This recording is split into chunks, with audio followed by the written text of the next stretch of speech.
ঢাকা বিশ্ববিদ্যালয়ের চারুকলা ইনস্টিটিউট থেকে শুরু হচ্ছে মঙ্গল শোভাযাত্রা। এবারের প্রতিপাদ্য আমরা তো তিমির বিনাশী। মঙ্গল শোভাযাত্রা থেকে সরাসরি যুক্ত হচ্ছেন সহকর্মী জয় যাদব। জয়, শুভ নববর্ষ। মঙ্গল শোভাযাত্রা শুরু হয়েছে কিনা বিস্তারিত জানতে চাই।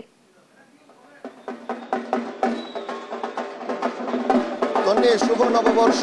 আজ বঙ্গাব্দ 1431-এর প্রথম দিন পহেলা বৈশাখ, এবং আপনি জানেন যে পহেলা বৈশাখের একটি অন্যতম অনুষঙ্গ হয়ে গেছে আজ এই চারুকলার থেকে যে মঙ্গল শোভাযাত্রা, যেটি অল্প কিছুক্ষণ আগে জাতীয় সঙ্গীতের মধ্য দিয়ে সেই শোভাযাত্রাটি শুরু হয়েছে। এবং এই শোভাযাত্রাটিতে যিনি সভাপতিত্ব করেছেন এবং যিনি এই শোভাযাত্রাটি পরিচালনা করছেন তিনি ঢাকা বিশ্ববিদ্যালয়ের উপাচার্য, এবং তার পাশে আছেন মন্ত্রী পরিষদের সদস্য, সংস্কৃতি বিষয়ক মন্ত্রী, সমাজ কল্যাণ মন্ত্রী, ঢাকা উত্তর সিটি কর্পোরেশনের যিনি মেয়র, তিনি উপস্থিত আছেন। আমি যদি আপনাকে মঙ্গল শোভাযাত্রাটি দেখাই, আর বাদ্যের মাধ্যমে এই শোভাযাত্রাটি শুরু হচ্ছে, এবং এরই মধ্যে শোভাযাত্রাটি আছে জাতীয় জাদুঘরের ঠিক সামনের দিকে। এটি শাহবাগ হয়ে এখন কিছুক্ষণ পরে ঘুরবে। আপনাকে যদি একটি বিষয় জানিয়ে রাখি, এই মঙ্গল শোভাযাত্রাটি আজ 36 বছরে পা দিল। সেই 1989 সনে যখন স্বৈরাচার এরশাদ তার স্বৈরাচারী কায়দায় দেশ পরিচালনা করছিল, এবং সেই মুহূর্তে এই জাতি যখন ফুঁসে উঠেছিল, সেই প্রতিবাদের অনুষঙ্গ হিসাবে কিন্তু এই মঙ্গল শোভাযাত্রা আনুষ্ঠানিকভাবে সেদিন যাত্রা শুরু করেছে। এবং তারপরই এই মুহূর্তে এই শোভাযাত্রাটি এবছর যদি আমরা হিসাব করি তাহলে 36 বছরে পদার্পণ করলো।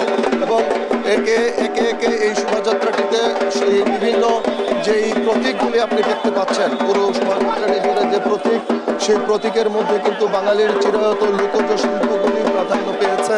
এবং এই মঙ্গল শোভাযাত্রাটি যেই বার্তাটি বহন করে, বাঙালি যে একটি অসাম্প্রদায়িক জাতি এবং বাঙালির যে ধর্ম বর্ণ নির্বিশেষে বিভিন্ন শ্রেণী পেশার মানুষ যারা এই উৎসবটিতে একে একে সমাগত হয়েছেন, তারা সকলে এটিতে সামিল হয়েছেন এবং তারা সবাই এইখানে উপস্থিত হয়েছেন। এবং আপনাকে আমরা যদি একটা বিষয় আপনাকে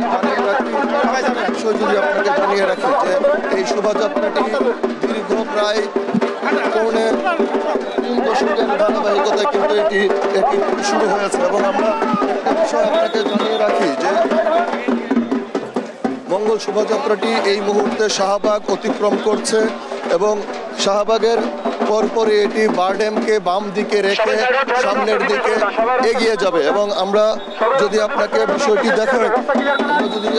দেখাই যে ঢাকা বিশ্ববিদ্যালয়ের উপাচার্যের নেতৃত্বে এই মঙ্গল শোভাযাত্রাটি এর মধ্যে প্রদক্ষিণ করছে শাহবাগ মোড়। এবং আপনি দেখছেন যে মানুষের যে স্বতঃস্ফূর্ততা, দুই পাশের ফুটপাতের পাশে দাঁড়িয়ে মানুষ যেভাবে ছবি তুলছে, তারা সেলফি তুলছে এবং এই মিছিলে সমবেত হয়েছে, এই শোভাযাত্রায় সমবেত হয়েছে। এটি বাঙালির যে চিরায়ত একটি উৎসব, সেই উৎসবেরই ধারাবাহিকতায় আমরা এটি দেখতে পাচ্ছি। এরই মধ্যে বিভিন্ন রাজনৈতিক দল, বিভিন্ন সামাজিক সাংস্কৃতিক সংগঠনের সকলেই কিন্তু এই মঙ্গল শোভাযাত্রাটিতে সামিল হয়েছেন, এবং বিভিন্ন শ্রেণী পেশার মানুষ তারা সকলে সামিল হয়েছেন।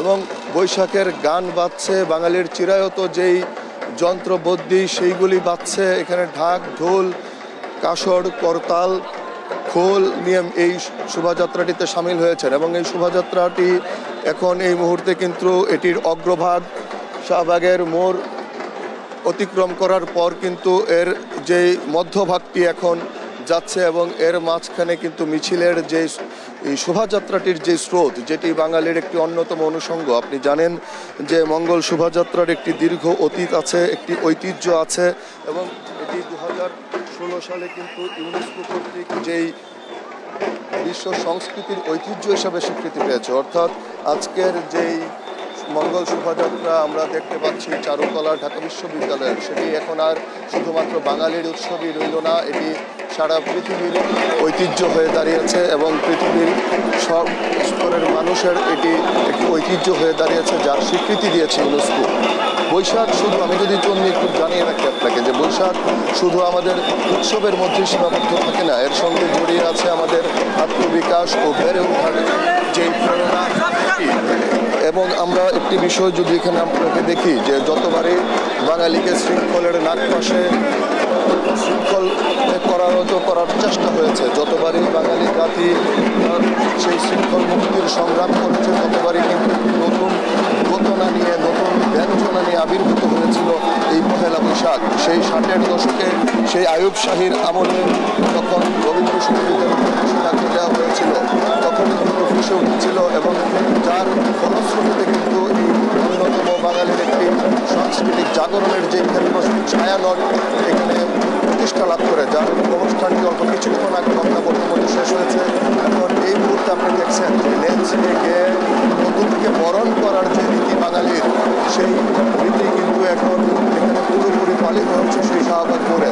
বিভিন্ন শ্রেণী পেশার মানুষ, ধর্ম বর্ণের মানুষ, বিভিন্ন বয়সের মানুষ সবাই একে একে এই বর্ষবরণের এই শোভাযাত্রায় সামিল হয়েছে। এবং আমরা দেখি যে বাঙালির যে বিভিন্ন ওই লোকায়ত সংস্কৃতি, সেই সংস্কৃতির মধ্যে এখানে মূল ঢাক কাসর এর বাজনার মধ্যে দিয়ে নিচে গিয়ে বাঙালি এই উৎসবটি পালন করছে, যেটি বাঙালির একটি প্রাণের উৎসব, বাঙালির অসাম্প্রদায়িক চেতনার যে উৎসব, যেই 4 মূলনীতির উপর দাঁড়িয়ে বাংলাদেশ স্বাধীন হয়েছিল, পাকিস্তানের শৃঙ্খল মুক্ত হয়েছিল, সেই 4 মূলনীতির আলোকে যে বাংলাদেশ পরিচালিত হবে, সেই বার্তাই কিন্তু দিচ্ছে এই মঙ্গল শোভাযাত্রা। আপনি জানেন যে মঙ্গল শোভাযাত্রা উপলক্ষে রাষ্ট্রপতি মোহাম্মদ শাহাবুদ্দিন এবং প্রধানমন্ত্রী শেখ হাসিনা কিন্তু বাণী দিয়েছেন এবং রাষ্ট্রপতি তাদের বাণীতে যে কথাটি বলেছেন যে এটি ধর্ম বর্ণ গোত্র নির্বিশেষে সকলে মিলে নাচ গান শোভাযাত্রা আনন্দ উৎসব হরেক রকম খাবার ও বাহারি সাজে বৈশাখকে বরণ করেন এই বাঙালি। নতুন বছরের যাত্রাপালা, পুতুল নাচ, লোকসঙ্গীত, গ্রামীণ খেলাধুলা, মেলাসহ নানাবিধ বর্ণিল আয়োজন মানুষের মাঝে ছড়িয়ে দেয় আনন্দ ও সম্প্রীতির বার্তা। যে কথাটি আমি শুরুতেই বলছিলাম, সম্প্রীতির যে একটি মিলন মেলা, সকল ধর্মের, সকল বর্ণের, সকল শ্রেণী পেশার মানুষের যে মিলন মেলা, সেই মিলন মেলাই হলো কিন্তু এই পহেলা বৈশাখের মঙ্গল শোভাযাত্রা। আক্ষরিক অর্থে মঙ্গলকে আবাহন করা, আগামী যেই নতুন বর্ষের যাত্রা শুরু হলো আজ থেকে, সেই বছরটি যেন প্রতিটি মানুষের জীবনে সুখ সমৃদ্ধি অনাবিল শান্তি এবং আনন্দ নিয়ে আসে, সেই বার্তার জন্যই কিন্তু এই আবাহনটি করা হয়ে থাকে। এবং আপনি জানেন যে প্রতিবারই সাম্প্রদায়িক শক্তির, মৌলবাদী শক্তির রক্তচক্ষুকে উপেক্ষা করেই কিন্তু বাঙালি তার এই প্রাণের উৎসবটি করে থাকে। যেই উৎসবের মানুষের সামিল হওয়ার মধ্য দিয়ে, সেই উৎসবের যেই পথযাত্রী যারা, যেই শোভাযাত্রায় অংশগ্রহণকারী প্রতিটি মানুষ তাদের চেতনায়, তাদের দোতনায় যে বার্তাটি দিতে চাইছে, সেই বার্তাটি হলো বাঙালি কোনোদিন অন্ধকার শক্তির কাছে পরাভব মানেনি। বাঙালি মুক্তিযুদ্ধের সেই 30 লাখ শহীদের রক্তের বিনিময়ে অর্জিত বাংলাদেশ সব সময় সেই 4 মূলনীতির আলোকেই চলবে, যেই আলোকে এই বাংলাদেশ স্বাধীন হয়েছিল।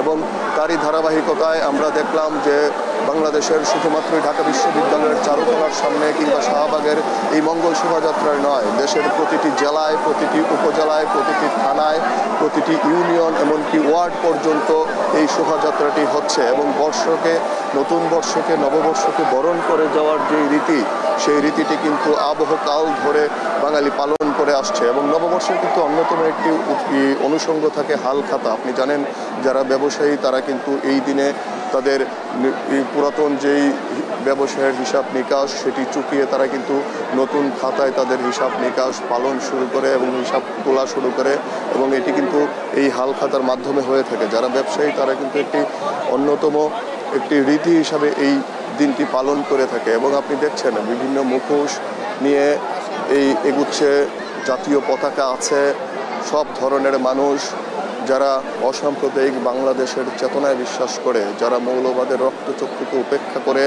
যারা অন্ধকারের ভিত ভেঙে দিতে চায়, তারাই এখানে সবাই উপস্থিত হয়েছেন।